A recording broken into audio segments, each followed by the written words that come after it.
આજે આપણે એકદમ સ્વાદિષ્ટ અને ઝટપટથી બની જાય તેવું દેશી વાળું એટલે કે સાંજના ભોજનની રેસીપી બનાવીશું, જેમાં આપણે ખીચડી, ગલકાનું શાક અને કાકડીનું સલાડ બનાવીશું. તો સૌથી પહેલાં આપણે ખીચડી લઈ લઈશું અને 1 વાટકી જેટલી ખીચડી મેં કુકરમાં એડ કરીને પાણી એડ કરીને આપણે ધોઈ લઈશું. ધોયા પછી તેમાં 4 વાટકી જેટલું પાણી એડ કરીશું.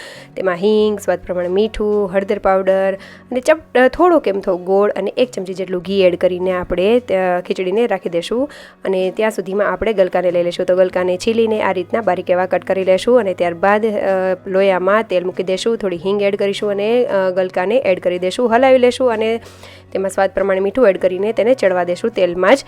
હવે આપણે સલાડની પ્રિપેરેશન કરી લેશું. તો કાકડીને મેં આ રીતે ખમણીને લીધેલી છે અને સાઈડમાં તેને રાખી દેશું. અને ગલકાનું એકદમ સરસ એવા ચડી ગયા છે તો લસણવાળી ચટણી, હળદર, ધાણા જીરું પાવડર આપણે એડ કરીને સરસ એવા કૂક થવા દેશું અને બધા મસાલા સરસ એવા ચડી જાય ત્યાં સુધી કરી લેશું.